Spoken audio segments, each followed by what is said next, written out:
Oh, we do have Atto. There he is. Check, check, check. Hey, this is Commander Third Eye, and you're about to hear my new track, Superintelligence, taken from the album Singularity Rising, which is due for release on Second City Records on the 4th of April. To follow my work, go to soundcloud.com/Third Eye Trance and hit follow. Fly safe and keep it locked into Lave Radio.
Hello Commanders, this is Station Commander Alan Stroud. The next track is Evasion 2.0. This is the sequel to the original track Evasion from the Elite Lave Revolution album and features on the new Aphelion album, which is also official Elite Dangerous audio drama music. Fly safe, take care and enjoy the show.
What's up, Commanders? My name is Tidman, and you're about to hear a track of mine called Free to Roam.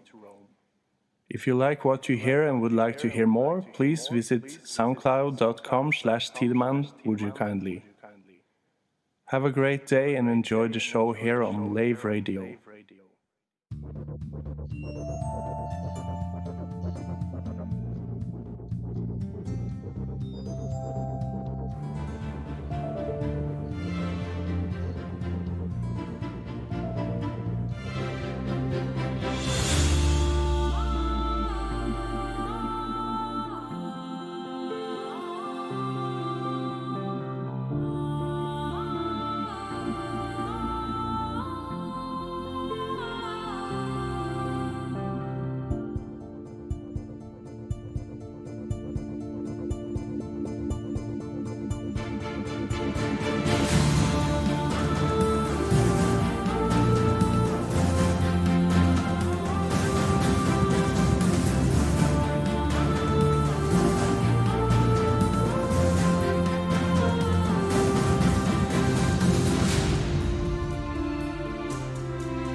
Broadcast from an Orange Sidewinder and hosted by a vending machine technician.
we good or are we not? I don't know whether we're good or not. Okay, take it from the top then, Colin. Hello, chat, live, everyone. Okay, just let me know. Richard muted. Yes, no, are we going? Okay. Greetings, Commanders, and welcome to episode 309 of Lave Radio, the show that talks about the universe of Elite and the fantastic community that surrounds it. I'm your host, Commander Phoenix Defire, Chief Archivist of Lave Station, otherwise known as Colin Ford. And joining me in the Orange Sidewinder bar for this episode, we have our Inhuman Resources Director, that's Commander Shan. Hello. Hello. We have got our Head of Health and Safety, Commander Edelweiss, otherwise known as Ben Moss Woodward. And of course, as soon as we go live, everything stops working. Please tell me we're working okay now. I believe the stream is working okay. Things have stopped working, but the stream's working, so that's fine. Okay, right, good. We also have joining us our top inflatable trade negotiator, Mac Winston. Hello. Hello. And of course, we have making his debut for Lave Radio, our new tech lemur. That's Commander Hatter, otherwise known as Chris, who will stay very quiet. But for those of you who are fans of the Bugle, should now know what to say. Anyway, if you wish, you can join us live. We're hanging out in game in open. Ben, where are you hanging out? I was at Lave Station just about to go to the bar, Mhm. but then I suddenly realised that my joystick's not working and things like that, so I'm now resurrecting that. So he's busy massaging his joystick. No, I'm not going Hanging there. out, massaging And his joystick. massaging his joystick. Yeah. Um, okay. If you can't get to us in game, you can also join us in the Twitch and on Facebook and on YouTube because we're multi-streaming these days, and you can access most of this through laveradio.com/live and click on the live chat, or go to twitch.tv/laveradio or YouTube Lave Radio. I'm not going to show where we are on Facebook, but I'll find out eventually. So we'll quickly go around the team, see what they've been up to for the last week or so, and we will start off with Ben. I've had a bloody busy week since last week. On Friday, I got asked if I could join a certain Mr. Kaizen and co-hosts over in America Land doing Elite Week, which was fine, and that was awesome, and we had a lot of fun. But we wound up talking till about 4 o'clock in the morning. I think it was closer to 5 by the time I actually went to bed. So that made for a late night. But I think that episode came out earlier today, I believe, or actually came out a couple of days ago now, I think. So you're still recovering, really, aren't you? Honestly, I don't know if I should be proud of this or embarrassed. By 5, I'd drunk a bottle of wine and about half a bottle of rum, and about a gallon of coffee. So are you telling me that Kaizen has basically sort of driven you to drink? Staying up that late, it seemed essential, basically. But embarrassing. This is what's. I'm not sure if it's embarrassing or not. By 11 o'clock on Saturday, I was basically fine. I was 100%. I was awake and I was ready to go again. And I did go again because straight away on Saturday, I think at 2 o'clock in the afternoon, I went off and was doing Primetime Casuals, some recording with him, where we were preparing a video for some speed bowling, and we had lots of fun. And my cutter was at 9% for about an hour, and we were just waiting for it to explode. But if anyone's seen any of the videos out there, these guys basically kept crashing into me. Or there was one time when somebody in an orca, I think it was, crashed into the camera ship, then basically pitched up, and I boosted through their ship, and it just exploded all around me, which was quite funny, really. And have you got video evidence of that? We have video evidence of all of this, yes. I think I shared some photos on Twitter because I didn't want to go and steal Primetime Casual's thunder by posting some of the videos in public. But I have seen some video evidence of all this. Excellent. Including you were killed by Ben Moss or by Commander Edelweiss. Nice. Okay, we'll move on to Shan. How have you been this week? I noticed on Facebook there was a certain purchase. Yes, I was very fortunate to have managed to obtain a NVIDIA 3080, which arrived on Saturday morning. So I've been busy playing everything I've got at 4K, 100 frames per second.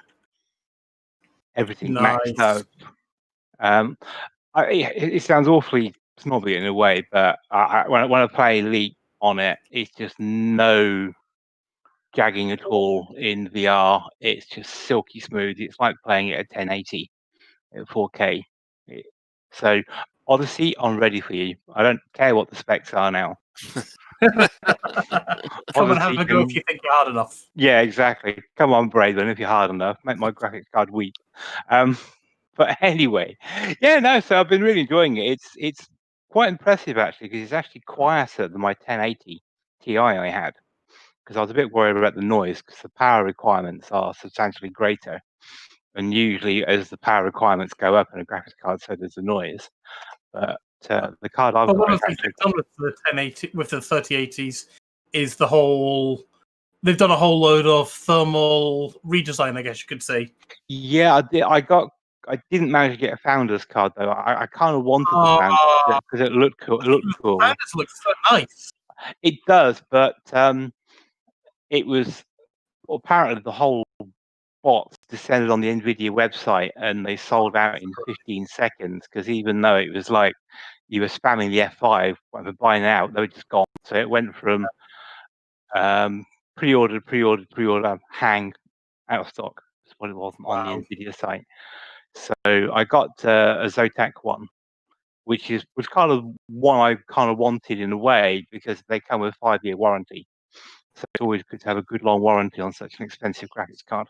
And I've had So Zotac before. how does the Zotac one compare spec-wise and so on with the Founders editions?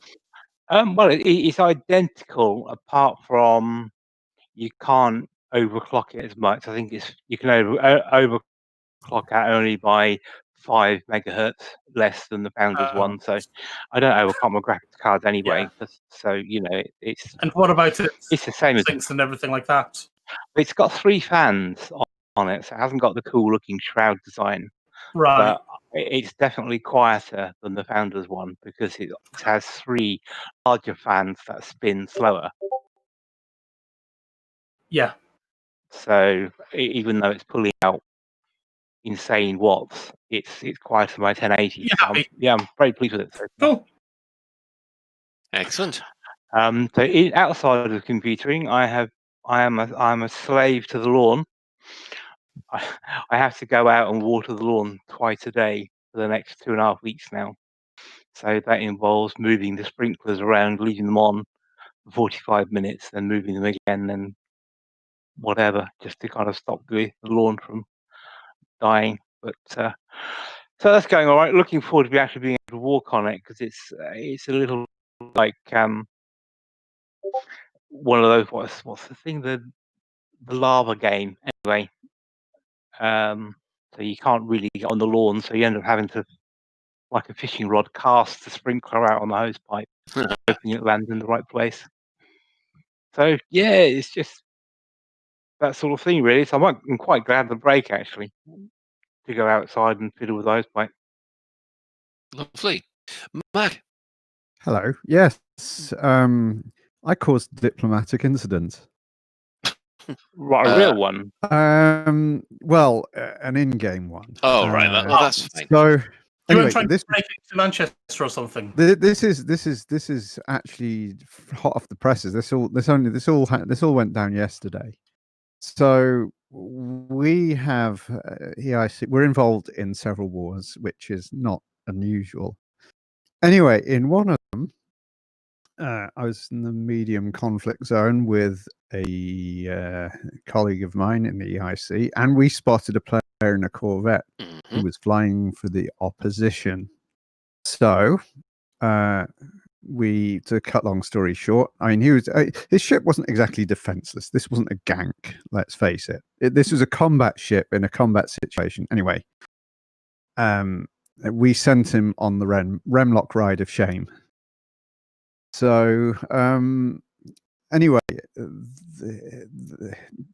his player group then complained to us, "What are you doing? Why are you killing our players? We're supposed to be at peace with each other." So we said, well, you were opposing us directly in a conflict zone. Anyway, cut long story short, it all got resolved and there was a bit of negotiating and diplomating, and it was like, okay, yeah, we said, okay, we don't care, because it turns out to be their home system. So we said, okay, we will let you retreat us from the system because it's an invasion war. There's an NPC faction that come in and was attacking us, and they were flying for the NPC faction, not their own faction. This is what kind of muddied the waters a bit, because you don't know who if they're not flying, if it's not their faction you're fighting with, you don't know who they are necessarily in the heat of battle. Anyway, so it all got resolved in the end, and we say, yeah, we don't want to fight each other. We're both Empire.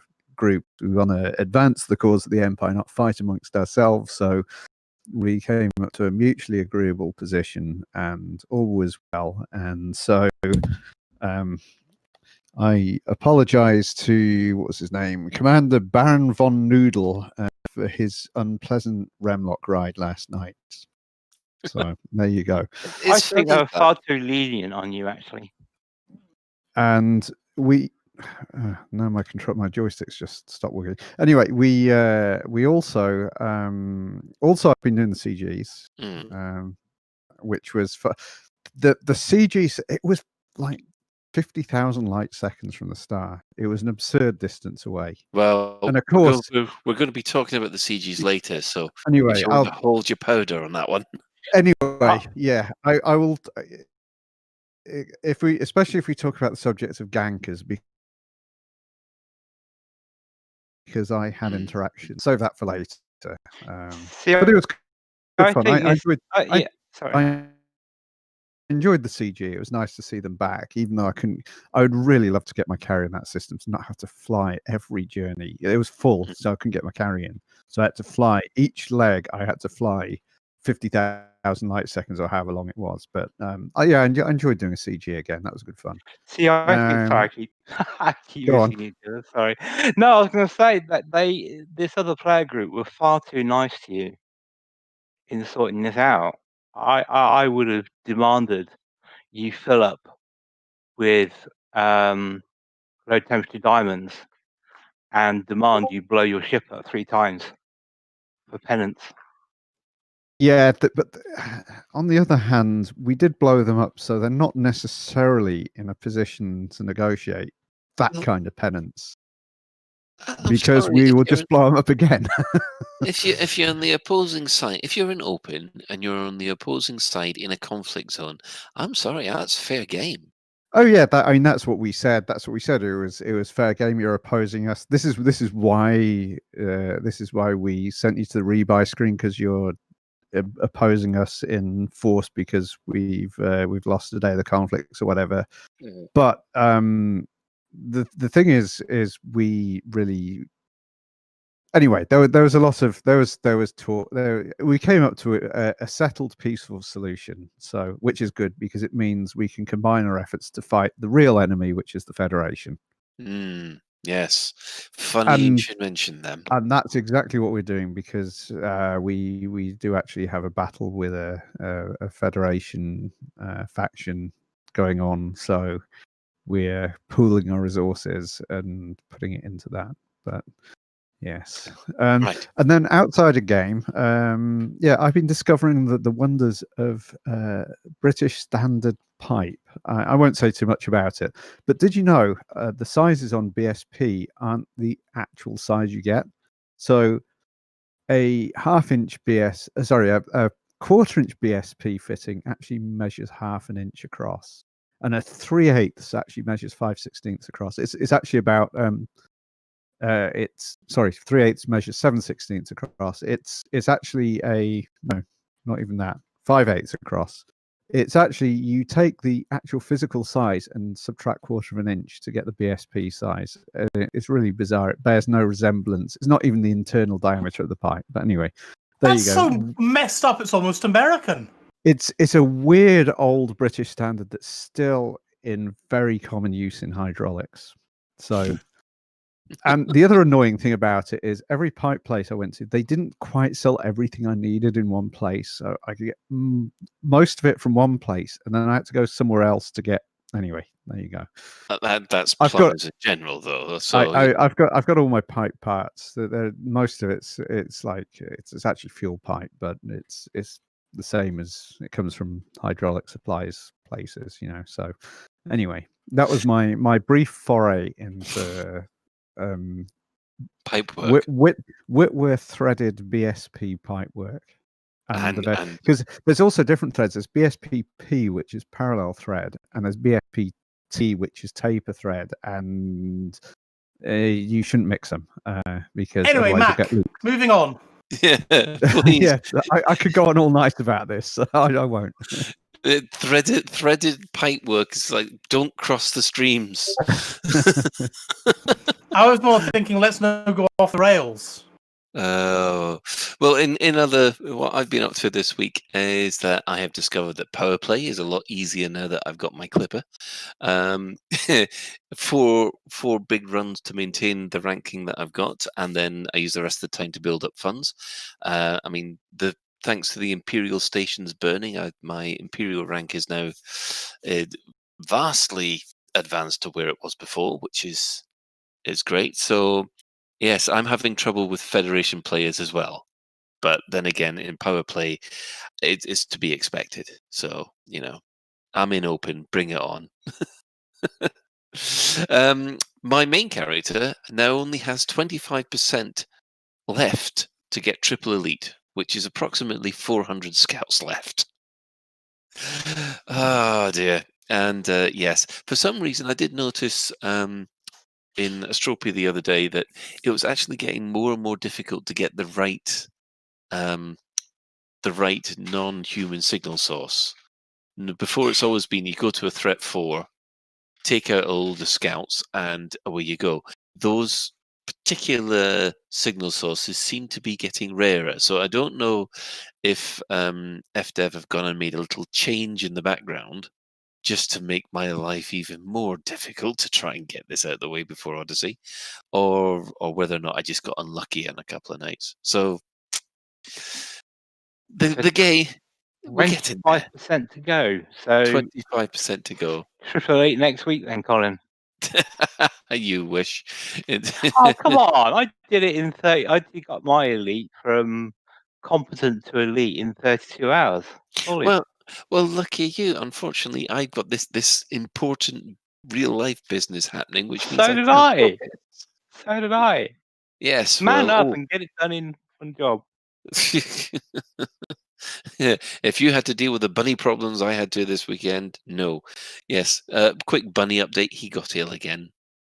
We discovered that something, if something scares a rabbit quite badly, it can go into gut stasis, which is basically when the rabbit doesn't eat for 12 hours, it decides, right, that's it, I'd like to die now, please.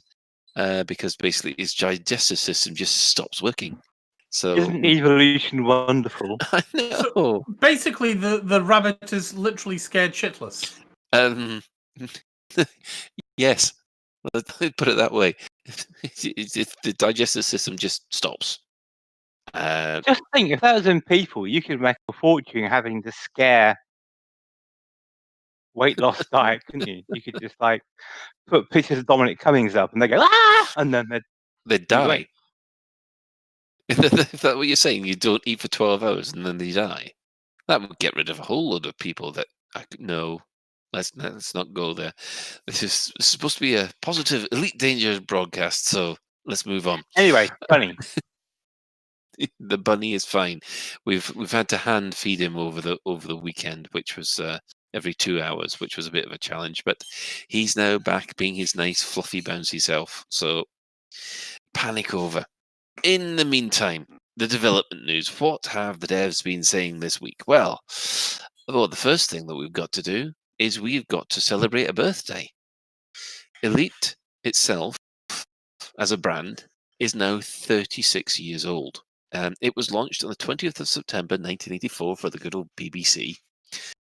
Model B. I've got to say the Model B because they I can't remember. Was there a BBC Model A? Yes. An Elite wouldn't run on it. Well, It had 16K, didn't it? Yeah. And no mode 7. It may. It certainly mode 0. It lacks some of the modes because it doesn't have enough memory.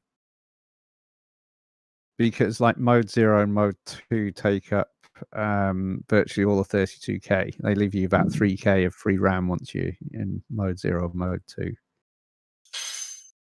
Yeah. So, do we want to play the original video?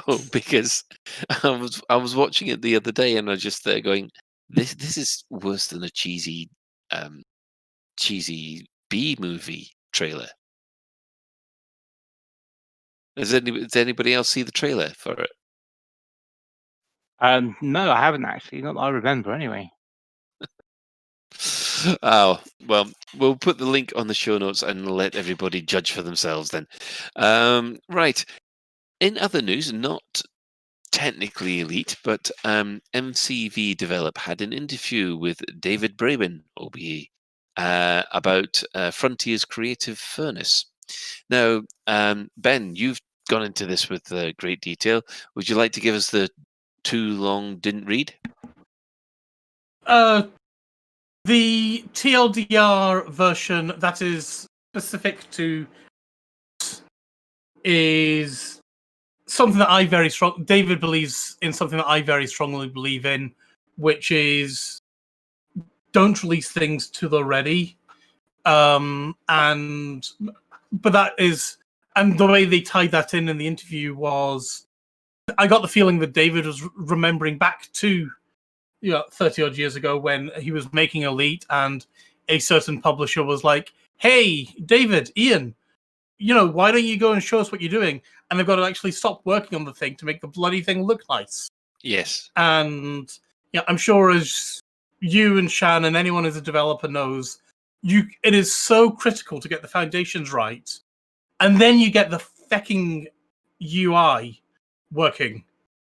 If you just care about the UI, go off and work in sales and marketing and give people a slideshow. Give them a PowerPoint presentation. They can wank over that and let the developers get on with the real jobs. Or you can actually accept the fact that you're working with developers who actually want to make the real products. Yeah. And yes, you can tell I've been slightly butthurt by this in the past. Yes, have a pill, Ben. Just take a chill pill. That'll be fine. Yeah. But it's something that one of my first ever software architect, sort of his mantra was basically make it run, make it right, make it fast. Literally went to the stage of, we had a fully working enterprise application doing basically complete banking flows and financy stuff, but there wasn't a UI for it. If you inserted the right data into the database, you got the right answers out, and it did all the correct stuff in the meantime, behind the scenes. You just didn't have to worry about what it looked like, and that is so true. And that is so true for like small indie dev houses, where so long as they get their ideas right and they get the nurturing on that front, if needed, Frontier can bring along artists and polish it. But what you can't do is polish a turd. Right. And I agree with that very strongly. That people tried. I bet there's a YouTube video of someone. They did it on they did it on Mythbusters, and you can actually polish a turd. It probably has to be sufficiently firm before you can polish it, though. I mean, unfortunately, my cat missed the litter tray tonight, and I think the turd I picked up probably would be quite difficult to polish, because while it was relatively firm, it wasn't that firm. Okay, let's move on before everybody gets upset. I imagine rabbit poo is probably quite easy to polish. The only advice I can give you is never eat Maltesers next to a rabbit, because you never know. The other thing that surprised me in the is that spoken from experience, Colin? No. Was they also obviously covered working from home and things like that, and David was saying that they are approaching capacity in their lovely, shiny, massive new building. So working from home is working so well for all of them that people who are working in small virtual teams and they don't need to be in the collaborative process, maybe they'll keep them working from home, or at least for a bit longer. Whereas people, you need to work together, you need to get down and have a good old meeting and be all collaborative-y and do brainstorming and all that malarkey, then you maybe want to get them into the office. And I thought that was interesting. You don't need the office to do that, do you? Because I remember having collaborative brainstorming, whatever sessions. We used to go to Costa or the pub or yes. I mean, but it's better. Even if we live closer, because there was no point 4 of us driving 2.5 hours down to Bracknell and 2.5 hours back when we both lived sort of half an hour's drive away from each other. So Yeah, totally agree there. I mean, I've joked with my team that what we actually need is once a month we'll catch up in the local pub for maybe half a day, and essentially that's going to be a half-day jolly just to build teamwork together. The actual collaboration that we need to do, 90% of it is code sharing, and in some respects that's actually easier to do sharing a virtual desktop with somebody rather than standing over somebody and breathing in their face, leaning over their shoulder. Kaizen has made a slight correction to what you just said.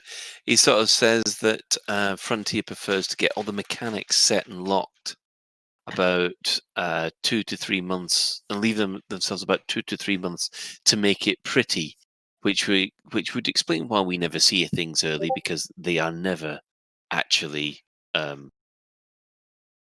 You don't want to show, especially this community, you don't want to show them something which isn't half done, because then there's so much. They so often don't understand this is just an idea. Yeah, but yeah, I like the fact that they do spend at least 2 to 3 months taking those core mechanics and polishing it up, which I think is it is the right way to go. I mean, talking from personal experience anyway. So yeah, that's good to know. Anyway, so moving on from there, we now have a competition which was announced by Bruce. The Stellar Screenshots competition has come in, and we now have a chance to win unique paint jobs. There's an orange one, a green one, a blue one, and yes, with this wonderful splatter effect over your asp. An ice cream one.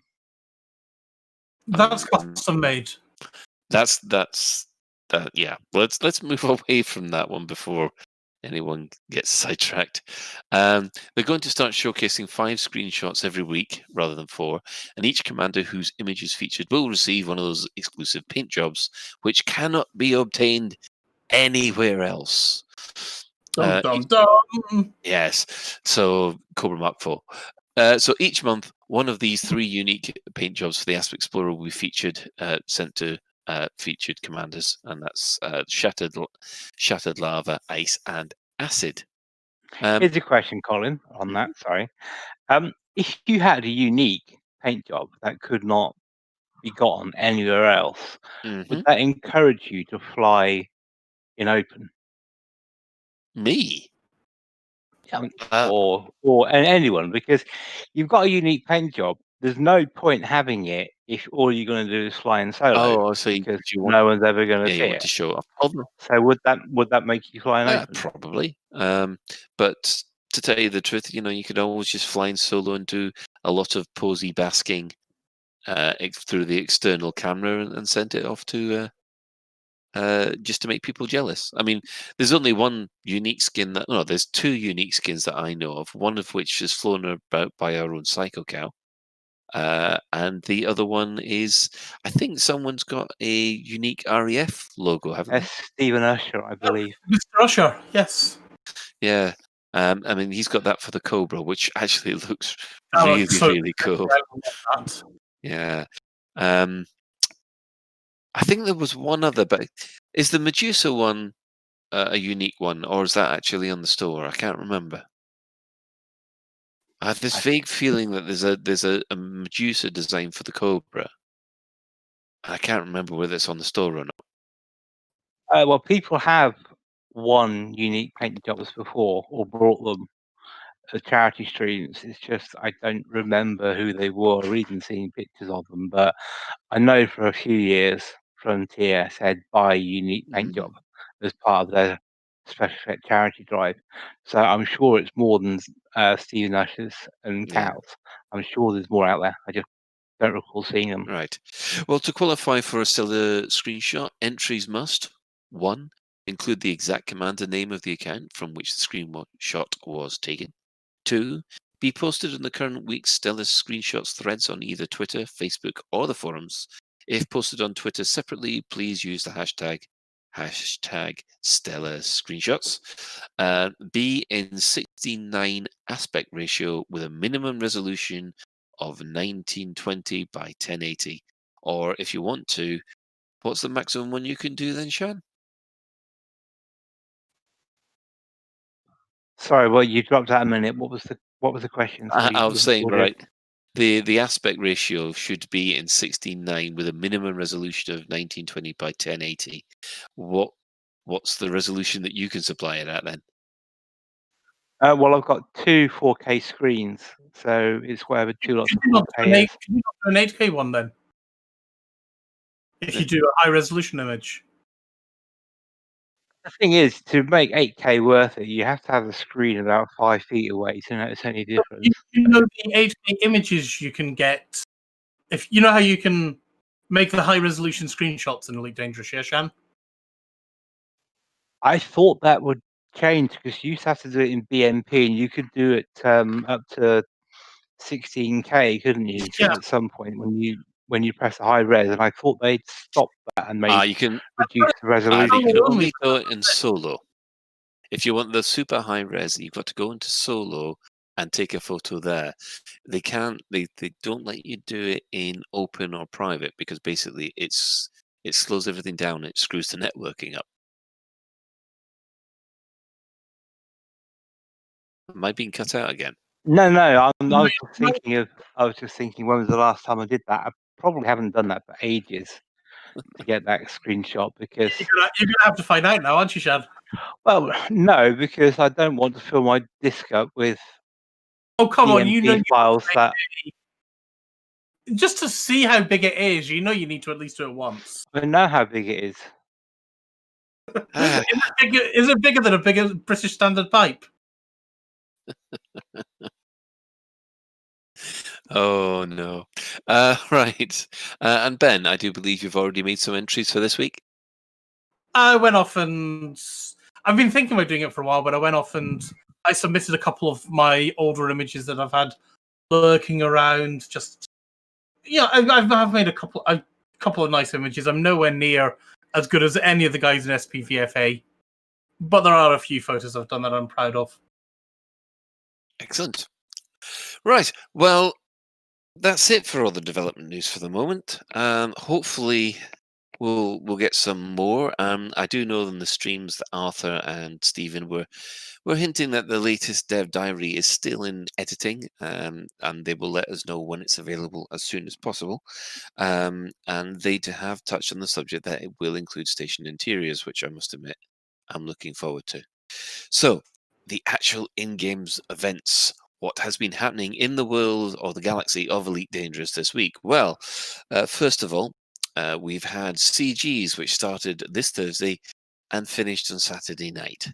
They have all been completely successful, and now 10 new systems will be arriving sometime in the beginning of October. So we'll be going into more a deep dive on this later on. So moving on from there, we've got the federal storyline. Now that has taken a little bit of a back burner compared to what's happening in the Empire at the moment, but it does seem that an arrest of a technician has taken place who was in charge of Starship One's jump drive. What's everybody's opinion? Do you think that they've got their man, or do you think this was his first name Patsy? I think his first name might have been Patsy, and in actual fact, I mean, do you want to say what the children of Raxor have been mentioning, or shall I bring it up, Colin? Or no, I will read it out. The children of Raxor have them who are still in mourning of their great Salome. Have put out a message. Great Salami! Oh, how we miss you! You were excellent in sandwiches, possibly with a bit of cheese.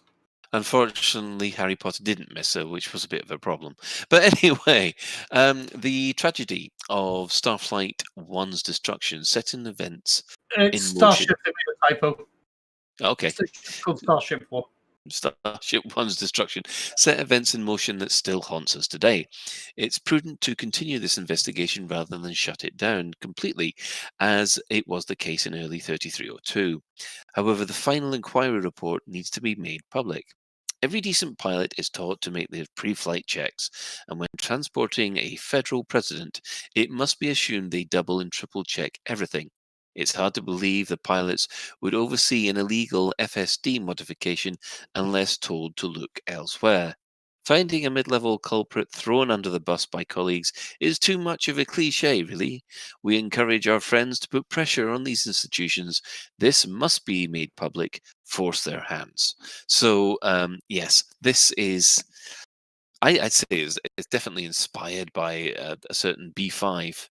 I was going to say, wasn't Starship 1 the ship that got blown, the presidential ship that got blown up in B5 as well? It was, yeah, same. So, In B5, isn't it called Earth Force 1? Oh, it was. That's right, Earth Force 1. yeah. Yeah. So, yes, it does seem that things seem to be less than clear on the federal side, and of course, nothing new's happened there. However, on the Imperial storyline, things have kind of progressed a little bit. Basically, the deceased Mad Prince Harold will be buried in the Hall of Martyrs, and the blue-haired princess was, in quotes, uncharacteristically distressed when addressing the media about the loss of her father. I must admit, there's an awful lot of people on my Discord where they're going, well, it is a blue wig, isn't it? And there was a nice obituary piece for Prince Harold Doval. Turned out that he didn't want to be a straight shooter like his dad, so he went out and basically got wasted. So yes, a party prince. So, what's your impression of these storylines? Are you interested in actually following them? Which one's going to be most profitable? That's the question. Spoken out of a man after my own heart. Oh, surely, Mac, being flying for an Imperial faction, surely you're more interested to see what's happening on the upper echelons of the Empire. Oh yes, but we still the most important question is, of course, from the East India Company's point of view, is which one's going to be most profitable. Well, yeah, I'm completely with that. I mean, if I could sell the Emperor into slavery for enough credits, I would. You know, it's kind of like, well, anything for a buck, really.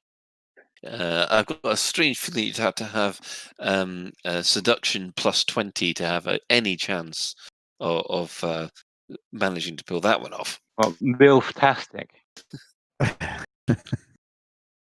Is it Gilf then? MILF. No, because she's a grand. Isn't she a grand? I can't remember. Anyway, no, that's no, the Emperor's the MILF, isn't he? The old lady isn't the Emperor. You're thinking of Zamina Torval. Oh dear. Anyway, as far as the story, the storylines will progress, and of course, we'll keep everybody up to date. And of course, for a more in-depth look, we do have the Galnet News Digest, which happens at the end of every Lave Radio broadcast, that brings a unique perspective to the goings-on in the galaxy, brought by Commander Witherspoon. There was no newsletter this week, but we did see there was some quite nice new Cobra Mark III skins. It's been a while since we've had Cobra Mark III skins. I like Cobra Mark IV skins. And again, we have to move on from that one, because we did that joke to death last week. So no, there's you need some skin in the game, Colin. You've already broken Mac. Anyway, Just can't cut it these days.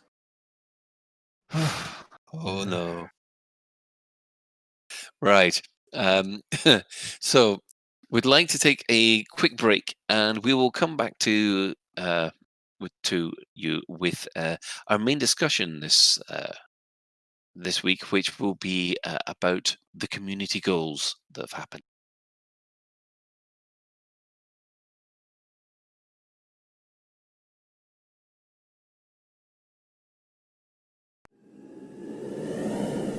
Your ship is a miracle of engineering, capable of handling the most intense situations. But with no sound in a vacuum, how do you keep up with your ship? Introducing Simulated Sound, where your ship recreates the sound of battle so no vital signal is lost to the vacuum. But wait! Why be stuck with the sounds of death and destruction? We offer alternative sound effects for all encounters. Activating cargo dump. Change the sound of battle with our choice of audio packs. Why not feel sexy in battle? Installing sound pack.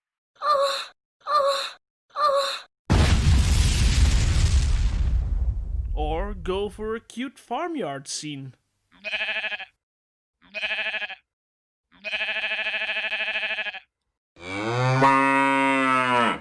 Or even our classy stress reliever. Impact in 5, 4, 3, 2, 1. New Stroudsbury sound packs, changing the sound of battle.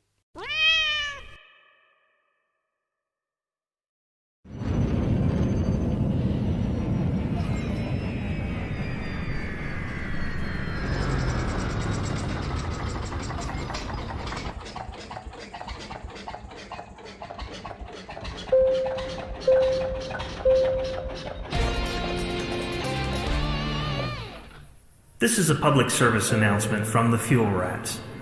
Please stop what you're doing and pay attention. If we can rescue you, we will, but you can help us help you by following these easy steps. 1. Fly 50 light seconds or so from the system's main star and drop out of Supercruise. 2. Note down the current system and the nearest stellar body. 3. If you're on emergency life support, log out immediately. 4. Go to fuelrats.org and click Get Help. 5. Stay calm, hold your breath, and let our seasoned professionals do what they do best. The Fuel Rats. We have fuel, you don't. Any questions?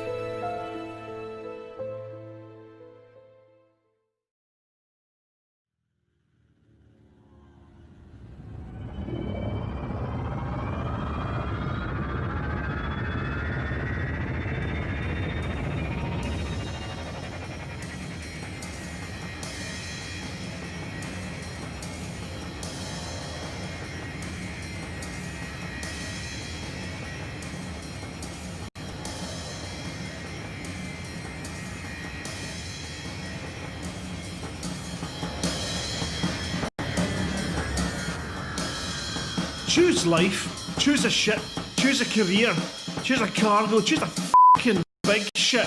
Choose palladium, gold and electrical tin openers. Choose good health, low cholesterol and ship insurance. Choose fixed interest loan repayments. Choose a space station.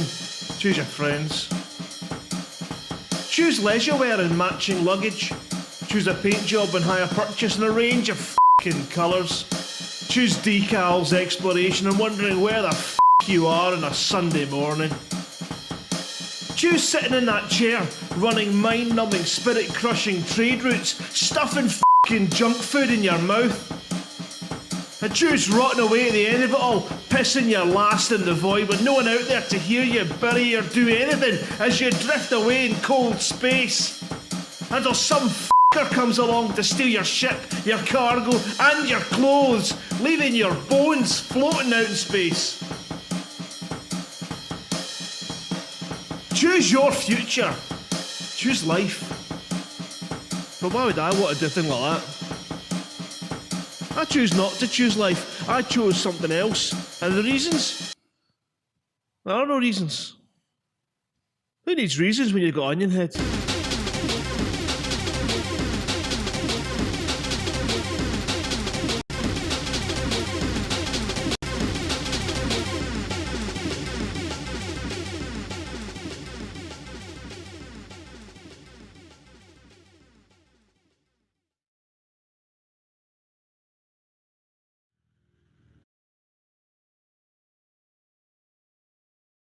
And welcome back. Now, as we are all aware, the community goals came back this week and they were incredibly popular. So popular, in fact, they finished very, very quickly. So much so, I never have the chance to actually get hold of doing any runs. I think, Ben, you're the same. Yeah, I'm exactly the same. Because Yeah. of being crazy busy Thursday, Friday, Saturday, I was like, right, Sunday, I'm going to get up and I'm going to do the damn CG. And I logged on Sunday. I went off and I was like, hang on, where's the CG? I can't see it in the community goals in other locations. Oh, well, I'm sure it'll be fine. I went off and I bought some Bro Light or whatever it were, headed off to the hand in place. It's like, it's really not there, is it?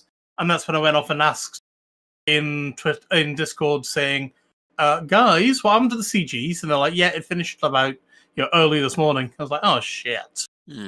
Shan, did you have a chance to try? I didn't know. I was like Ben, I thought I'll give it a go a bit later on, and by the time later on came along, it finished. But to be honest, I think it's a good thing it finished quickly. Okay, just quickly, why? Well, because it shows how desperately people have been missing them. And if it like dragged on or failed or no one did it, and I was frontier, I'd be looking and thinking, "Oh, we put all the effort in and no one's doing it or whatever." But the fact it's over so quickly shows there is an interest in these community goals continuing. Yeah, that's a very good point. So that just leaves Mac. You're the only one of us who managed to get to the CG. How did you find it? Yeah, I missed the first one, the Bromolite one, because it was already finished by the time I started. But the second one, probably owing to the station being about 40,000 light seconds from the jump-in point, was still going. So I did a few runs on that, and it was kind of nice being. I think there was a lot of pent-up demand. I looked at the traffic report. Now, normally you look at the traffic report in a CG system, you'll see about 8,000 or 9,000 ships per day, but there were 14,000, and this is a CG where the 14,000. station 14,000. This is a CG where the station 50,000 light seconds away. Yeah, and probably the other one had even more participants because it wasn't such a long transit time from the start to the or the jumping point. There was an awful lot of fleet carriers as well. I'm sure every single one of them were selling the CG, whatever the CG good was. But I would imagine it was like a horde of locusts, and they were probably stripped clean in very short order. And so, and because the system was full, the fleet carriers, I don't think the fleet carriers probably made that much of a difference, but I know they made some because you'd have some close in to the actual station. It's kind of the usual thing with CGs. There was a bunch of traders flying through there, and of course there were the usual gankers. And of course, on the 40,000 light second one, the gankers have a bit of a paradise for them because nobody wants to high wake out because you got to start all the way. If you pull someone over when they're 300 light seconds from the station and they've already traveled 40 odd thousand, they're not going to be very keen on high waking because they've got to start it all over again. So I should imagine the gankers were having a bit of a field day. They certainly pulled me over a few times, but I sort of just farted in their general direction and continued because, well, like always, they seem to have a brain cell deficiency, some of them. The same guy pulled me over 3 times, failed to make any impression on my highly engineered 8A prismatic shields and shield boosters. And of course, because they weren't in a cutter, they couldn't mass lock me. And you'd think after the third time of trying it, they'd probably give up and try someone else because they were noticing they weren't really doing much. But no, they kept on at it. So I do have to question some of these people's don't question them at all. brain cells. I don't question them at all. In fact, encourage it, because basically every time one of these people who cannot scratch your cutter goes after you, they're not going after someone who they will blow in up. a Type 6, yeah. So yeah, anyway, but there you go. It was I did consider FA offing and turning around and maybe firing my rail guns at them once or twice. Actually, I think next time what I'll do is I'll put some Grom bombs in and then reset their frameshift drives and leave. No, do it. That could be good fun. Yes. Do it. I mean, I must admit, this is one of the things that we wanted to talk about, is that it had been noticed that as soon as the CG started, the complaints against griefers and seal clubbers basically went through the roof on the forums, just like it used to, and it's opened up. Yes. It's opened up the good old debate about whether or not CGs should be open only or private, or the whole rigmarole of that again. Is it a case of people are just blowing up traders because it's fun? I mean, because I'm not quite so sure. I don't think anybody actually roleplay a pirate. I don't think the code were there. Were they? I didn't encounter anybody role playing pirates. They do show up at CGs. I mean, I've had that before where somebody's gone, give me some of your cargo kind of thing. But yeah, these were they would straight up interdict you. They wouldn't say a word and they'd start shooting. That was my experience anyway. Although, as I said, I just generally farted in the direction and left, or I'd type a message at them, like, around that scene from Red Dwarf where the cat sort of looks over his shoulders and goes, "So long, suckers." Yeah, something like that. But generally my experience was they just opened fire and that was it. There was no role play. I mean, in some CGs that happens anyway when there is because there might be people opposed to the CG. But in this one, because the one might be for the Federation, there might be one somewhere else for the Empire or whatever. So you get Imperial, people aligned to Imperial powers or show up at the Federation one and cause trouble and vice versa. But this one wasn't really like that. It was pretty much a goal anyone could get behind. So it's basically people causing trouble. Yeah. I mean, we've been over the whole griefer seal clubber issue so many times. Do we have anything new to say about it? Is it just the usual? Yeah, you just got to quit to survive. Yeah. If you don't, you don't have to play with them if you don't want to. Yeah. As well, Yeah, that's why the solo and the private modes are there. And even now, if you switch on the chat into the system view, you still get the chat from all three modes. So you still get that sense of community going on. But even more fun, you can actually torment the seal clubbers from safety. I mean, I must admit, there is a little trick that I do, that's when I bring out the really fast ship I've got, and sure enough, I will get interdicted on purpose, and then just outrun them, and they don't like that. They don't like that at all. But I've probably just painted a massive target on my back now for the next one. So if you haven't, I'm sure we can paint one for you. The Smiling Dog Crew once did put a bounty on my head. Oh, did they? This was a few years ago, though. I said something unpleasant about them in the was it the Colonia, when Colonia was new? And right. anyway. So the colonial news thing that you and Sid did. No, it was something. It was something in Discord. I think it was. It was a whole thing. The whole thing about the CCN, and I think I said something unpleasant about them in the Discord, and they not actually to them, but somebody leaked. And oh, you should hear what Max said about you. Yeah, Oh, so somebody. It was because it was in like I can't remember. But, oh yeah, it was in the Galcop Discord, and somebody leaked it. And anyway, they posted a bounty on Reddit, and the first thing I knew about it was somebody from EIC said, "Oh, do you need some protection?" I said, "What? What? I don't know. Why would I need protection?" And they pointed me to this Reddit message. I thought, "Oh, right, okay." But anyway, nobody came and collected, even though there was actually somebody from the SDC who was an ex-EIC member who was on my friends list still, so they knew where I was, but nobody collected. Right, gotcha. Is this what's Mac, oh, go on, Ben. If this bounty's still alive, I don't know. Does the SDC still? Are they still actually in game? That's the thing. That's what I was going to ask because I haven't heard from them in ages, to be honest. I certainly haven't seen the usual Potter-esque stuff. No, I think he still posts on Reddit though. They're playing Star Citizen, I believe. Sorry. Oh, so they buggered off to a different universe then. Yeah, because if you wanted, I could go and I don't mind shooting you just now.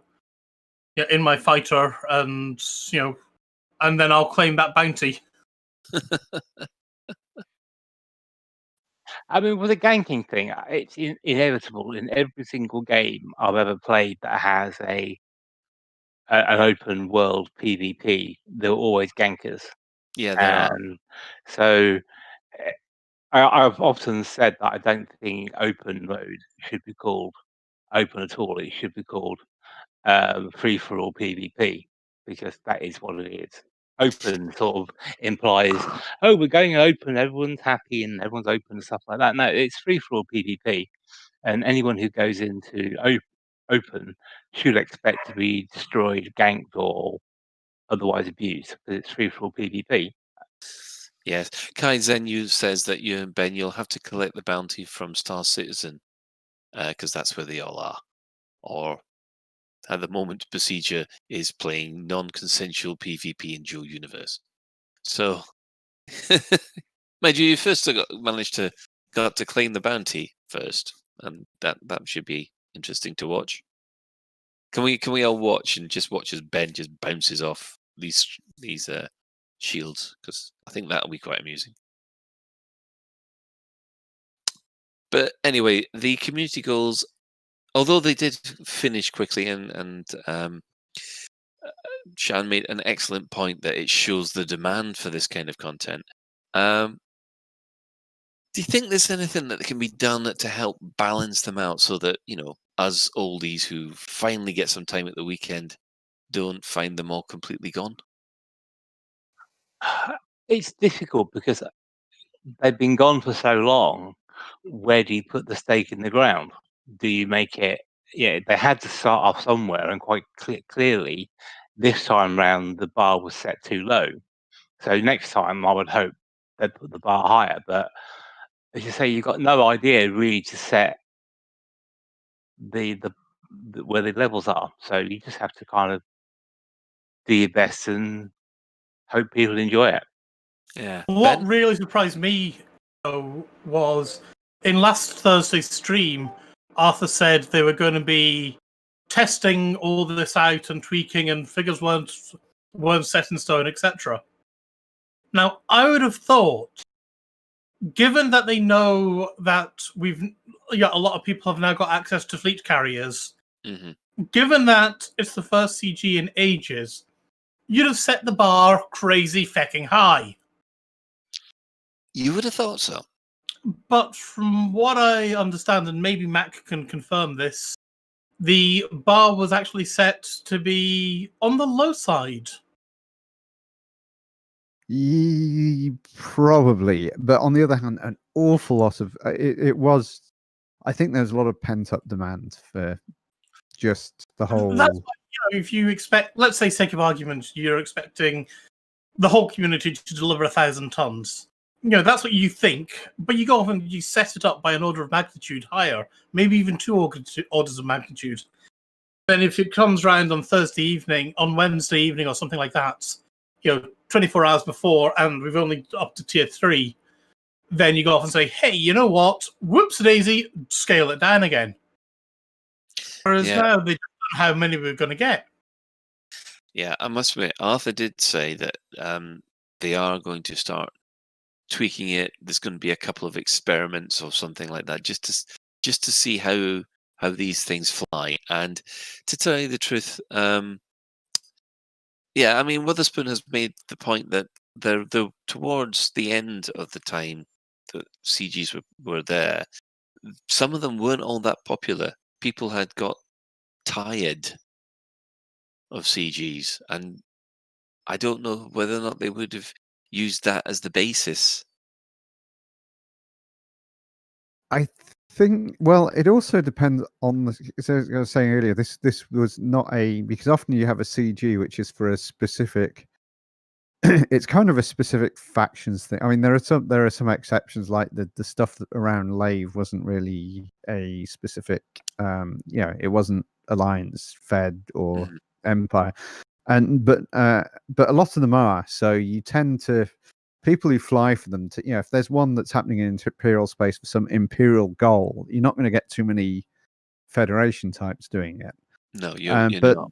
But this particular CG was entirely neutral, so it's something that absolutely everybody who wanted to do a CG would participate in.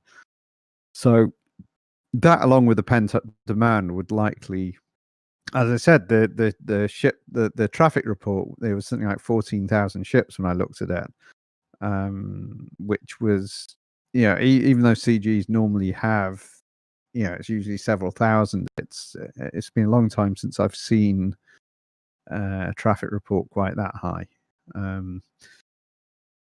But I think that when there was CG fatigue around, there was a whole load of stuff to do with the Thargoid story when it was literally back to back CGs.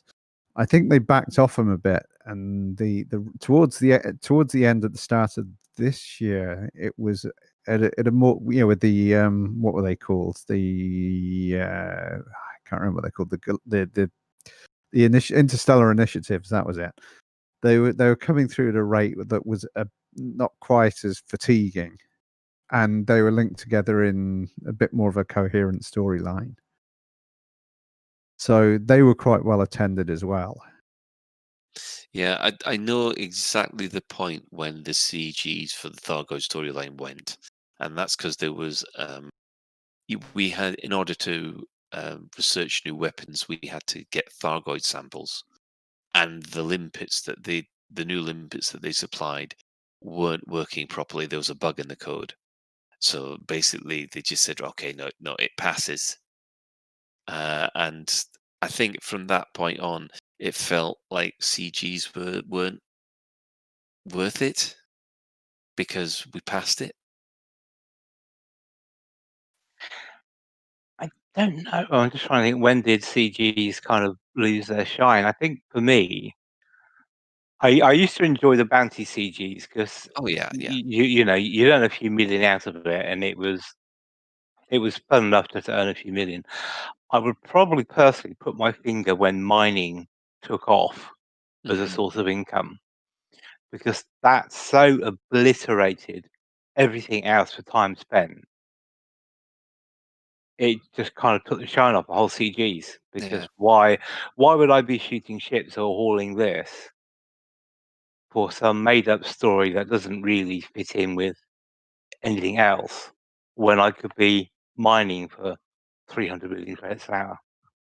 Yeah, well, I must admit, when you go back to the interstellar initiatives, I like them because there was a nice little bit of content that was all, packaged up together and all linked together. It seemed to make sense to me, and I did find that the interstellar initiatives were far more engaging than just the single CGs as they were. Didn't really notice a difference between CGs and interstellar initiatives, really. It just, I don't know. I think on paper, the Interstellar initiatives sounded a great idea, and I think I remember saying so at the time. Yeah, how they could work and how they could be more dynamic. But I don't know. I just think somehow they missed a trick somehow with them. For me I, personally, anyway. I don't know. I think for the first one, they were learning. For the second Thargoid one, they put in some real nice surprises. And I do think by the third and the fourth one, they were really getting into their stride. And the fact that when they ended, and that was when CGs got switched off, it just felt like you were just getting going then. And that's when I actually felt the loss of him at that point. I do feel that they were onto a winner there, and well, I'm hoping that these storylines that Arthur was trying to was promoting in the live stream a couple of weeks ago. I'm really hoping that this catches the same feel.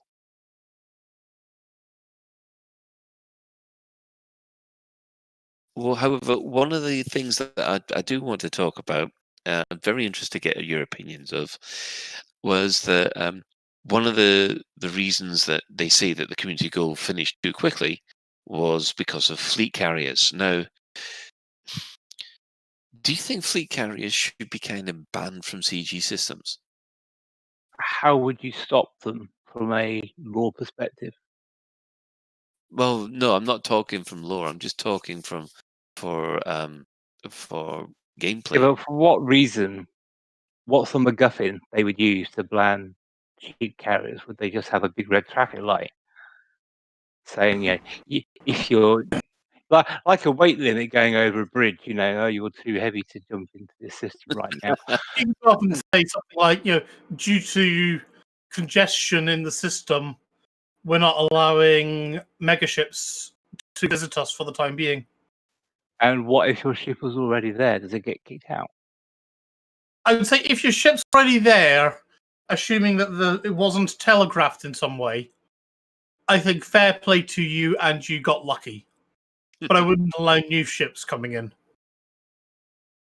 I just think they should design them to work with fleet carriers and actually enhance the use of fleet carriers. I don't think fleet carriers will make a difference, but not like orders of magnitude difference. Because don't forget, you still got to load the fleet carrier with the stuff in the first place that takes time, and you've still got to unload it. So if you ban it from the system, all they'll do is they'll get parked one system across instead of actually in the system, and unless you got like the old 40,000 light second transit, it won't actually make that much of a difference whether it's the fleet carriers in the same system or whether it's next door. It might make a couple of minutes a trip, but that's about it.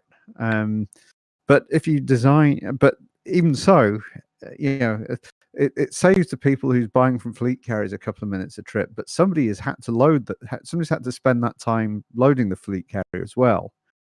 So overall, it's probably not going to make that much of a difference. Just size it. Just try and size it appropriately. Just assume they're going to be fleet carriers there, fully loaded with whatever good it is the CG wants, and size the CG appropriately.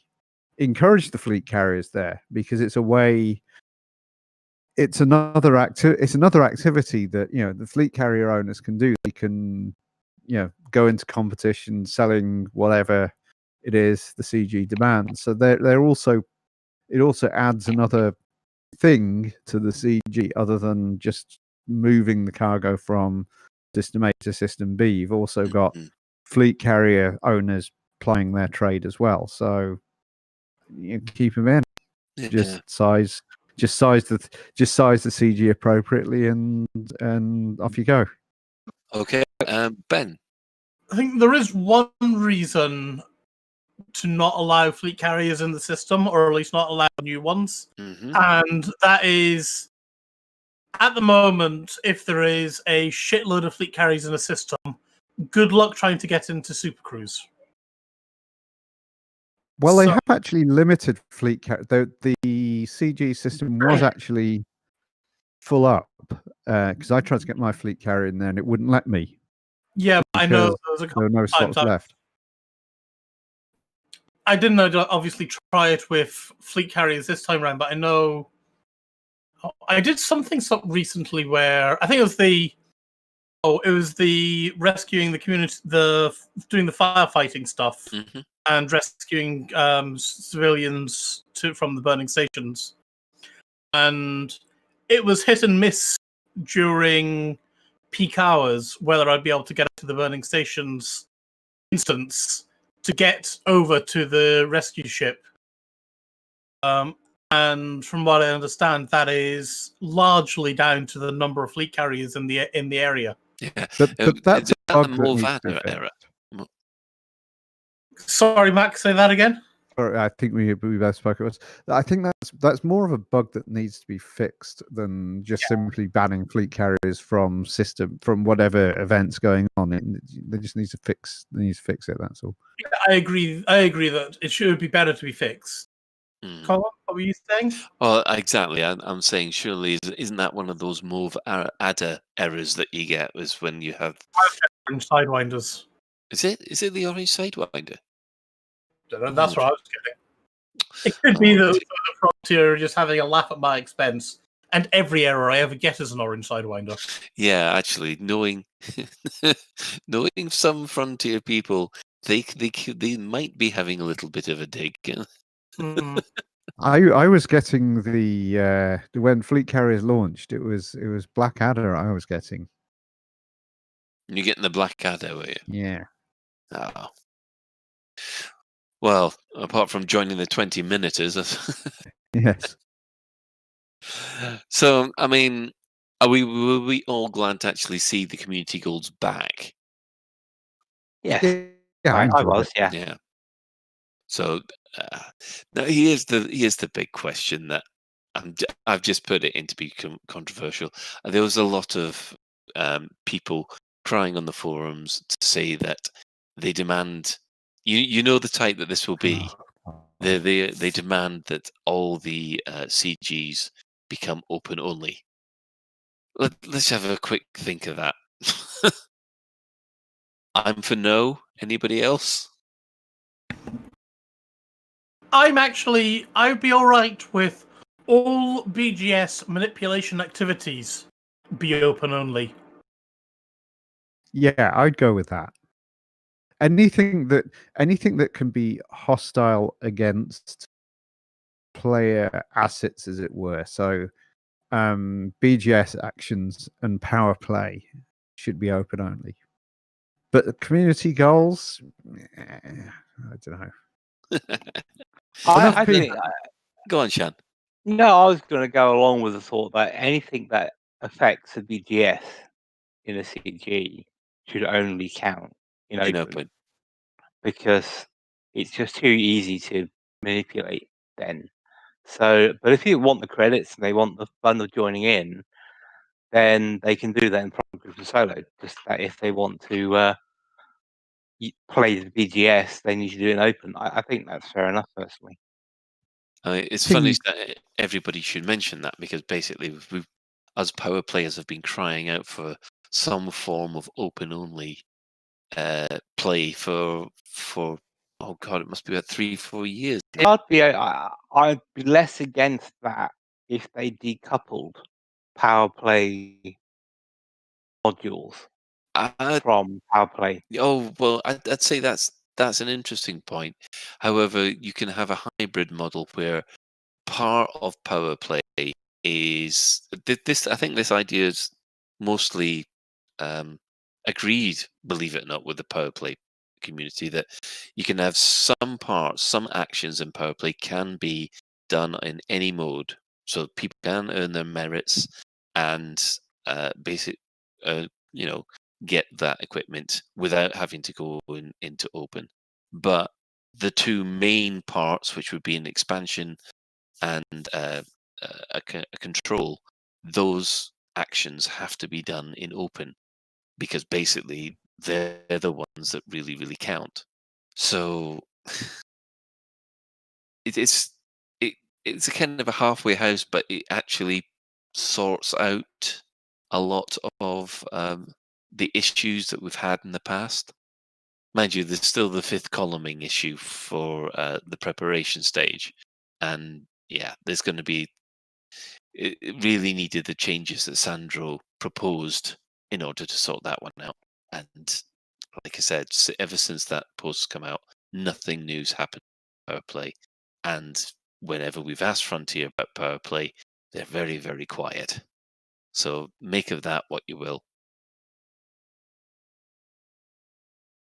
So that's, I guess that's everything from the main discussion. Moving on to the community corner. Now, we have the Colonial Express, which is happening. The new pilots initiative are pleased to announce the second round trip to Colonia aboard the Patronus fleet carrier. Due to the tritium buff, its effectiveness means they don't need as much, but they are planning on stockpiling as much as possible in order to help fleet carriers stranded out in Colonia. So donations of tritium and painite will, of course, be accepted by anybody who'd like to join this. It is actually free. You don't actually have to donate, but it's nice to be able to donate. And the Colonial Express will be leaving where from, Ben? It'll be leading away from me coughing while you go off and ask me what I'm doing. You're making me say this, are you? Oh, yeah. I went off and told you. Okay, so it's leaving from Milii. Milii. There we go. That will be released. Mac, according to the pronunciation guide for Sagai, how do you pronounce it? I don't know. I'd have to look at the pronunciation guide. Was it Milii? That's what we were going. Meliae. Milii? That sounds reasonable to me. Yeah. Milii is what I think. Pardon, Shan? It could be throat wobbler mangrove, of course. No, so can I have a vowel with that, Bob, please? Yes. Yeah, there is a So few. There are a few vowels. You've managed to mash two well-known daytime quizzes in one there, because Bob was never on Countdown. He was only on Blockbusters. See, I am not that sad to know that, actually. Oh dear. Anyway, the Colonial Express will be leaving Melii on the 13th of November and arriving in Colonia on the 15th of November. And she'll be returning back to the bubble on the 18th of December and hopefully getting back on about the 20th. So how many jumps is that? I'm just trying to work out whether it's going to be jumping 24/7 every 15 minutes. It can't be, I don't think. 26,000. Yeah. I'm just thinking, if it leaves on the 13th and arrives on the 15th, so that's 48 hours. Oh, you can do what? 500 light years every. Let's say 100 light years every 20 minutes. So that's 1,500 light years an hour, and it's 26,000 light years to Colonia, and they've got 48 hours to do it. So, no, they are allowing themselves some sleep. Dear, it's amazing that these people are providing a free service. There's no exact way to know how many people were on the first trip, but Commander Lewis Fredro guesstimates there were hundreds of people that used the fleet carrier, going by the direct communication from commanders and messages of thanks. So, I just wonder, sorry, Colin, before you start, I just wonder if that would feel a bit like the maiden voyage of the Titanic. You know, you're going on the fleet carrier to close on its maiden voyage. What could possibly go wrong? It reminds me of when you visit visit Belfast and you visit the Titanic Museum, and they're so proud that they built it, but they don't talk about what happened to it. Well, it wasn't their fault. Crashed into the iceberg, is it? No, but As they say, oh, it was fine when it left. Ow. In other words, in other news, right? Galnet newsfeed and Discord bot.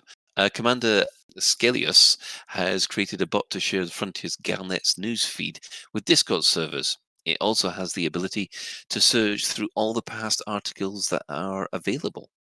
That's useful. It's very useful. I was playing around with it earlier today, and basically, it's got articles going back to January 3301. But it doesn't have any of. There's nothing from 3300 because that's when Frontier went off and they changed their Galnet news delivery system, I guess you could say, after the first year. So we're missing the first 6 months roughly of Galnet news articles from the existing system, and no idea if anything will come of this. And if there is anyone from Frontier Community Stream listening, I did send Community at Frontier an email saying, hey guys, is there any chance you'd be able to add these old Galnet articles in? It's kind of directly relevant because in the first couple of months of the Galnet articles, they were actually talking about the Mad Emperor, the Mad Brother, and the Emperor was getting poorly and things like that. So that's all stuff that happened in 3300, which isn't in Galnet news as we currently have it. But you can see it on the Elite Dangerous wiki pages. Yeah, that's good. And they also get it back in. Yeah. Well, just to a little tangent here, because I've seen some things come up on the chat. Oh, by the way, Commander Plate is raiding us with a party of 21. Hi, Plater! Yeah. It's good to see Commander Plate. If anybody would like to check out I'm delighted to hear his conquest. His I don't say conquest over Thargoid cancer, but I'm glad that the Thargoid cancer is under control for the moment. Under control, and as I think I mentioned, I watched his vlog the other day, and yeah, it like that hospital just absolutely sucked. And acid reflux sucks as well, and what you had sounds even worse. Yeah. Just to say a slight tangent here. The chat room are all saying about there might have been the ship the Titanic still sank. The reason it has been proven, I think it was a documentary with was the Terminator director, was it James Cameron? Because he's a big fan of all these maritime things. He likes it, yeah. They managed to prove that it was actually the design of the so-called unsinkable system. They forgot that basically when water goes into one of these containers, when these compartments, the water filled up and then it filled up over into the next one. They didn't actually have a sealed compartment on top. So basically it was just like filling up one bucket and then it moved on to the next one and then blump. It went down.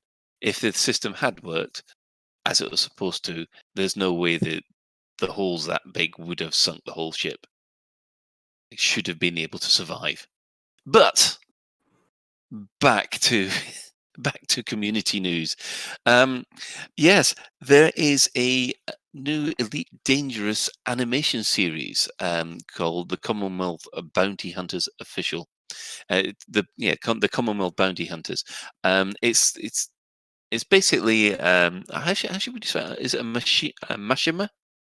They've got I'd call it a machinima. What was that, Ben? That was too fast. Machinima.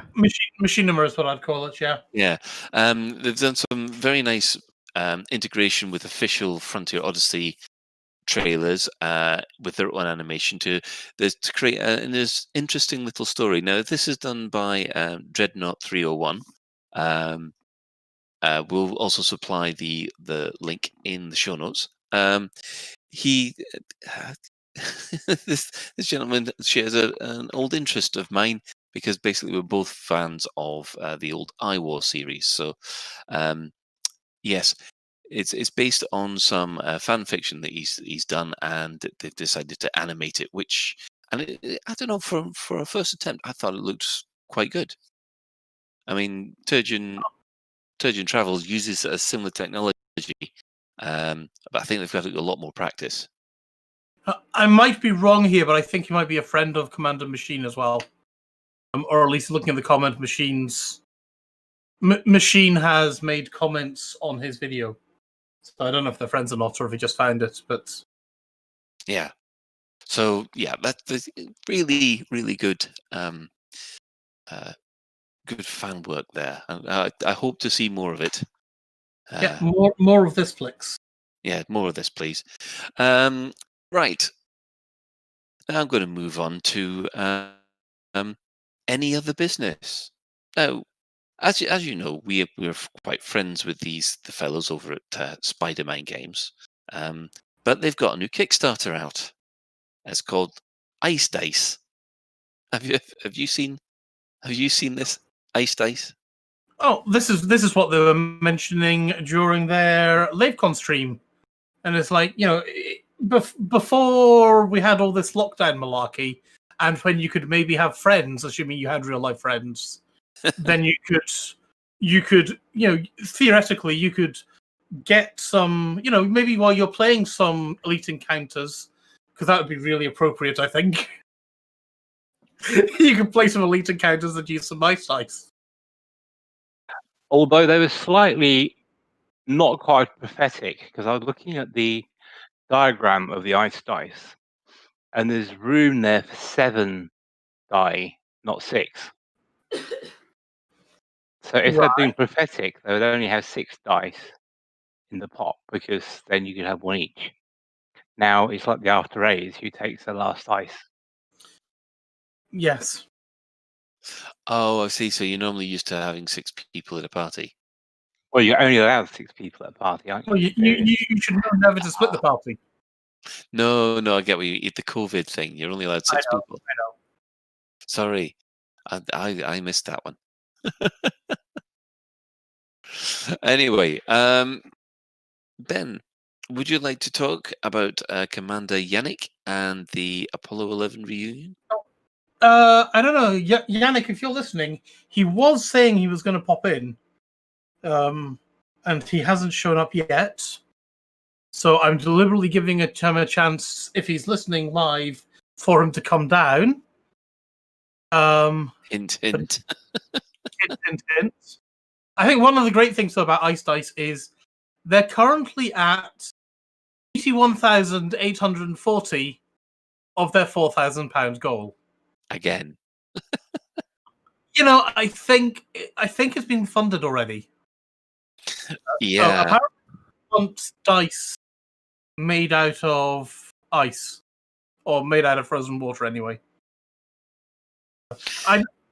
What I would actually be more interested in, and God, I could you, how much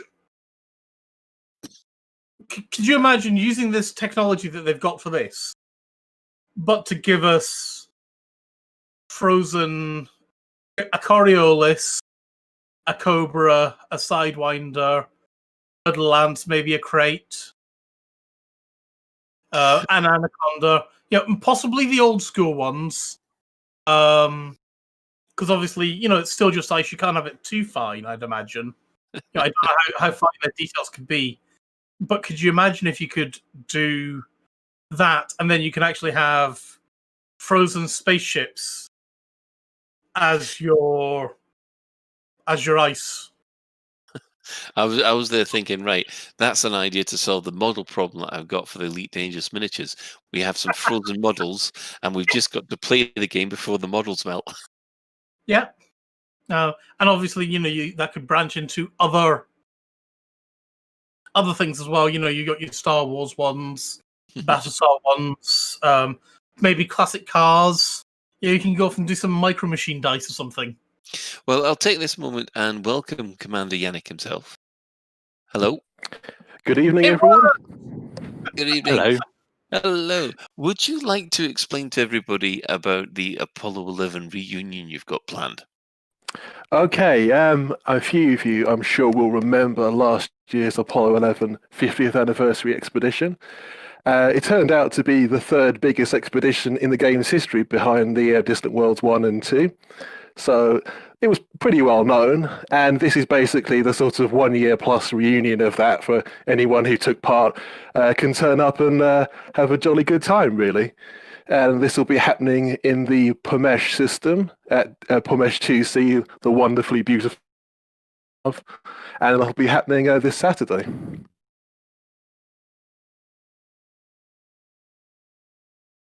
Cool. Short and sweet. Yep. Anyone got any further questions on it? 2030 in-game time, or is it 1930? So it'll be 1900 in-game time, and we're not going to announce the landing zone until the day itself, because no one likes to do it in the dark if they possibly can, you know. Well, Kaizen has said he's not going unless Buzz Aldrin can be there. Oh, that's a tough one. That's trying to get Buzz involved. Punched in the face. Yeah, it's a good ambition to have. It'd be awesome, actually. I mean, I'd love. Can't to see it actually- happening. I'd love to get one of the old school astronauts and get them into one of the VR headsets and see what their reaction is to taking around both the moon and then Saturn. I think someone's done that actually already. I tried which astronaut it was. Definitely one of the Apollo era astronauts. They did actually do like the VR Apollo experience with the Apollo 11 landing. It was one of the lesser ones. It wasn't one of the famous ones. I'm trying to think who it might have been. Hell, there's been like 17 people or something like that who've been on the moon. 12. And just saying, is it 12? Sorry. Mm-hmm. Yeah, and just saying one of the lesser people out of 12.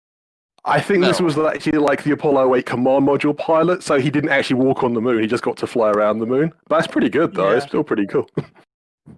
Actually, there was quite an interesting, talking of simulators. If you look on Curious Mark's channel on YouTube, one big long series they did, it was the restoration of an actual Apollo guidance computer. So they had the full AGC. They got it up, and they actually got the whole thing up and working, and they interfaced it. They built a physical interface to connect it to I can't remember what the simulator, orbiter, I think it was. But anyway, they got it connected to a spaceflight simulator, which simulated the Apollo 11 capsule and the limb and all that kind of stuff. Mm-hmm. And they actually flew the Apollo 11 landing in the simulator using a real Apollo AGC to provide the guidance and all the other stuff. So the AGC was actually getting all the inputs it would have had it been actually in space doing the mission, but from the simulator. And they actually have this demo in front of a bunch of I think they had the NASA engineers who wrote the software and designed the hardware of this thing. They had an interview with those guys, but they demonstrate it in front of a room full of people. They've got a video of this, and if you're not seeing it, if you're into the technology of Apollo, that's definitely a series to watch. The channel's called Curious Mark, Marc, and he's got a bunch of other vintage computing stuff, but the Apollo 11 restoration is probably the most watched. For as you can imagine, because it's probably the most historically significant there. But yeah, it was quite interesting to see them use a real AGC to actually fly a mission, but with a simulator, of course. Apparently, we were getting told by the chat that it was not a lesser guy; it was Buzz Aldrin.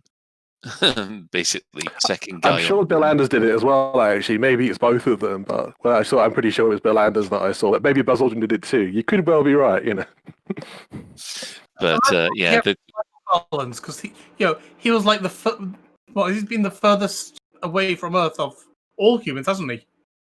Michael Collins, I think actually. he's passed away, hasn't he? Let me see, who owns the record for that? It's not actually any of the obvious ones. It is one of the CMPs, though. You're right. It's one of the command module pilots who has like the furthest away from the Earth sort of record.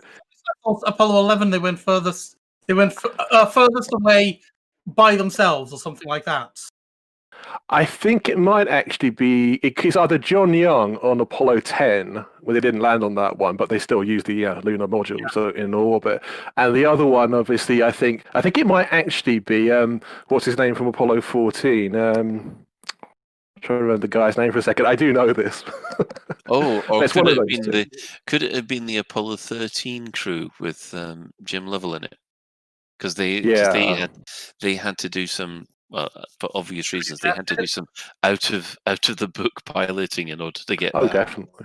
So yeah, I remember that from the Apollo 13 movie. Spoiler Definitely the most alert, they get back. unconventional, isn't it? Yeah, it's a pretty accurate movie overall. It's not perfectly so, but like for like Hollywood standards, it's like on the money. Yeah. Oh, by the way, talking of Apollo 10, there was a lot of speculation that the AGC in Apollo 10 didn't have the codes to actually do the whole mission, including landing, because they didn't land out of Apollo 10. And I don't think they put enough fuel in the limb to do it. So so the astronauts wouldn't be tempted to do it. But they actually the guys on Curious Mark's channel, they actually got the full source code listing, and they built the Apollo 10, the software that flew with Apollo 10.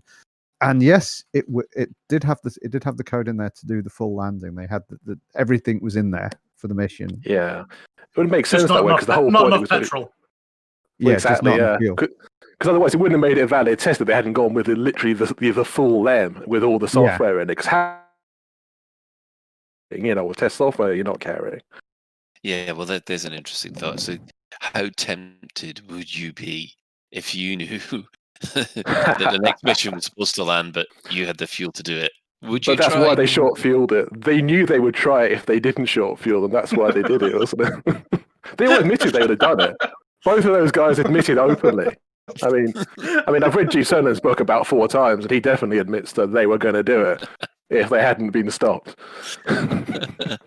I always felt a bit sorry for Buzz Aldrin, because basically I think there was an unspoken rule that he was going to be the first man out, but Neil Armstrong changed his mind.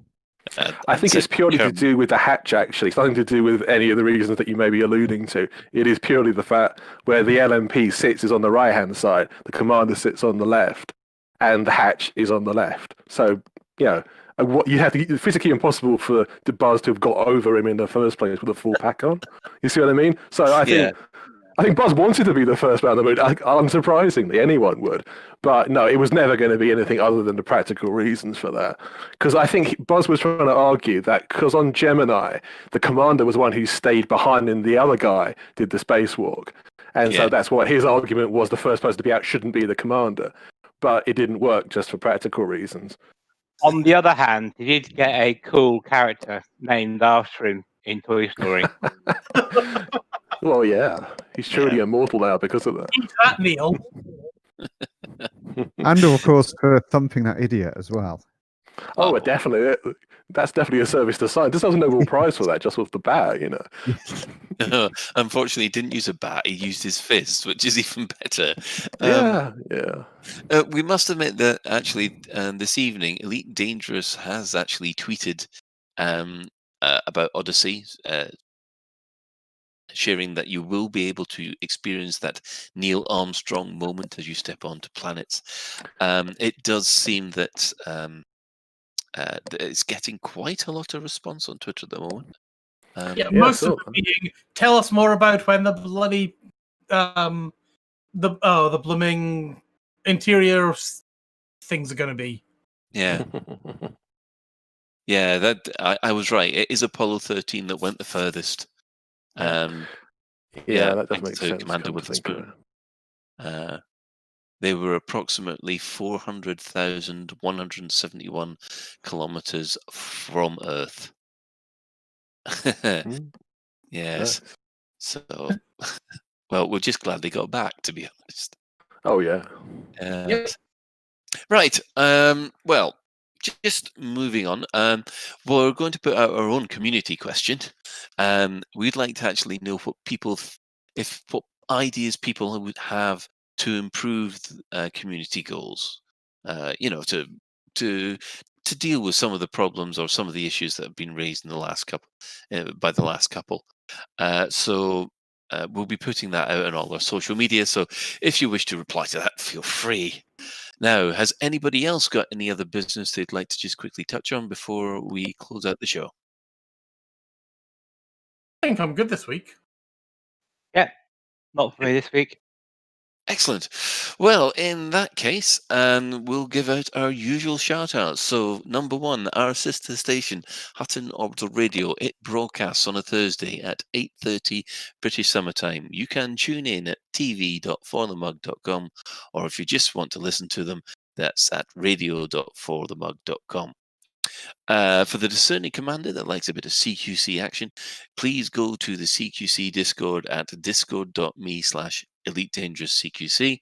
And there are still games in progress even as I speak. So if you are wanting a little bit of just pew pew, best way to go. Thanks to all those who have chipped in on the Twitch chat, on the YouTube chat, on the Discord, and on Facebook. So I think this is working out quite well. Also, can I just give a shout out also to Mac and Commander Miggles, who have joined me in game as well. Oh, excellent! That's. I keep on forgetting to ask if anybody's actually joined you, Ben, because we used to have a huge posse just turn up, but and we briefly saw a commander. Looking at my history, a Commander Ohio Demon in Lave. Ooh, fantastic name. And of course, following this, we have the fantastic Galactic News Digest brought to you by Commander Witherspoon. So that is it for another episode of Lave Radio. If you'd like to get in touch with the show, you can email info@laveradio.com, hit us up on facebook.com/laveradio, or tweet us at Lave Radio. You can join our Discord server by going to discord.io/laveradio. We also have a TeamSpeak server where commanders come to hang out and chat, which you can find at teamspeak.laveradio.com. Warning, you will be sharing this with Hutton truckers, so have your air freshener ready. Do get in touch if you have any questions or if there's anything you'd like us to discuss in a future episode. Lave Radio is recorded live on a Tuesday evening at 8:30 British Summer Time and is streamed out on laveradio.com. So, thanks to Yamik. Oh, hang on a second before I go off. Ben, you have a quick emergency announcement. I did actually ask Monsieur Zen to come and say this, but he hasn't. He's saying that apparently the Dark Wheel is pending expansion out of 5455 as of yesterday. And also they are due to be joining us in Lave imminently. Dun, dun, They dun. are. The idea is that there is one non-native Lave faction here, and that's the faction that they're going to hopefully get involved and kick them out, keep them down the bottom, and then kick them out, and then they'll come in down bottom and see what happens after that, I guess. Well, interesting times. Interesting Yep. times. So, with that, on that note, we will thank our panelists, which of course is Commander Edelweiss, Commander Shan, Mac Winston, and our late arrival Commander Yannick. And special thanks goes to today's tech specialist. That's our own Tech Lima, Commander Hatter. So, until next time, Commanders, fly safe. And if you can't do that, fly dangerous.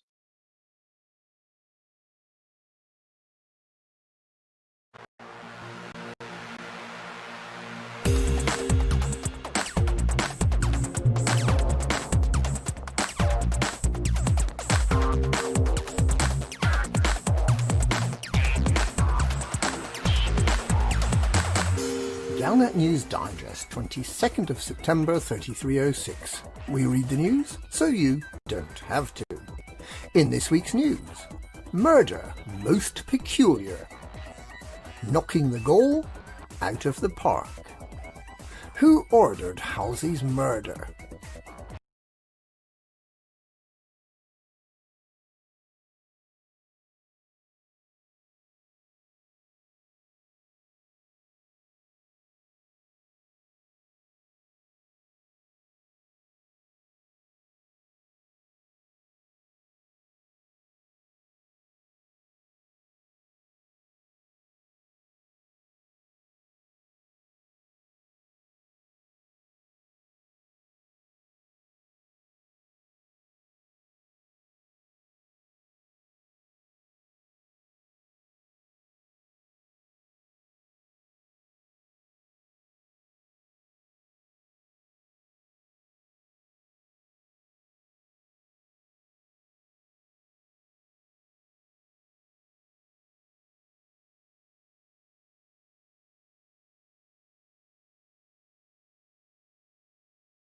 quietly a Natchinar, causing trouble to nobody other than his personal slaves.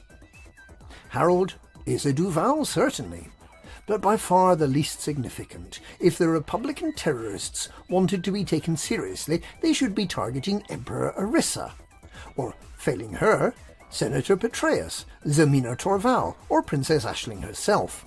Killing Harold makes the neo-Marlinist extremists look at best like second-rate terrorists, only able to pick off low-value targets. Of course, Harold was only vulnerable to attack because he was rushing to his daughter's side in the wake of the attacks on 4 starports, one of which was Mackenzie Relay and Semies. No one could have anticipated this move except for someone close to Harold, or to Princess Aisling. Could Princess Aisling herself have betrayed her father? Could the Neo-Marlinists be other than they seem? Perhaps they're not Republicans at all, but are working for the pretender to the imperial throne, Hadrian Duval. Something doesn't quite add up in the affair of Harold the Mad and the burning stations. Knocking the goal out of the park.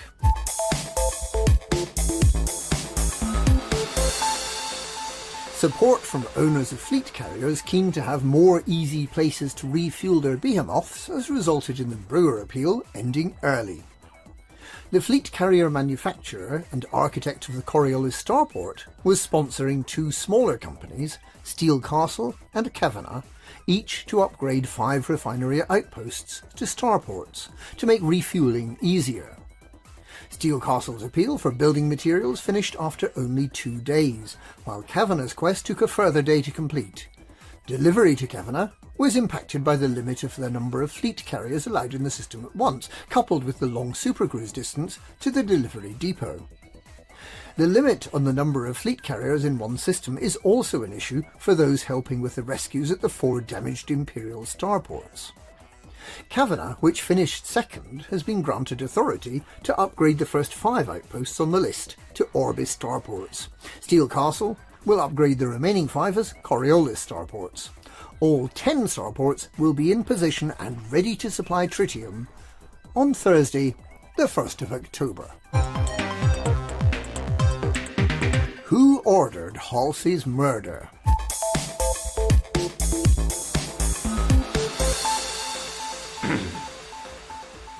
Chief Technician Rory Webster was a department head of engineering for Starship One.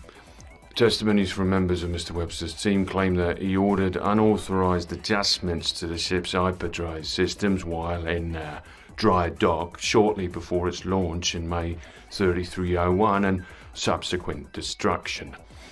This case is now being brought before the Federal High Court, where Mr. Webster will stand trial for mass murder and attempted treason. The words of Melandu Okoro of the Federal Attorney's Office speaking last week.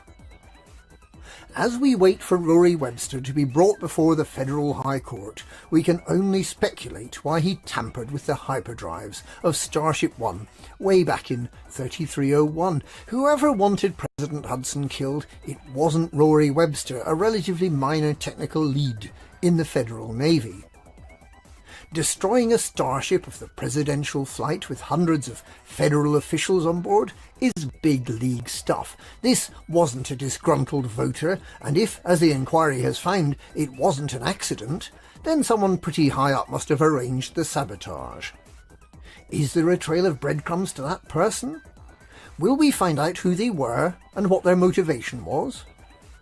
Will Rory Webster speak out?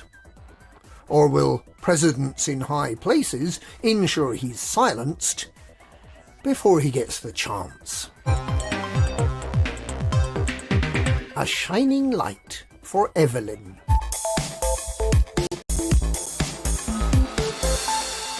Sometime back, scribbling Senator Drew Wagar wrote the story of Evelyn Fay Roy, Commander Jello Wiggler's daughter. A memorial to Evelyn, called Evelyn's Light, has been created, so now you can listen to the story and visit the location where the story happened. In other news, Senator Wagar is off on another galaxy tour, this time looking at astronomy. The tour starts on Thursday the 1st of October in the Sol system, looking at the 9 traditional planets of that system and their moons. Future episodes will visit nearby stars, the Plough, Lyrae, Cygnus and Aquila, Taurus, Orion and Nebulae. If you would like to join Commander Drew Wagar on his tour, sign up now. And that's this week's Galnet News. Galnet News, we read the news so you don't have to.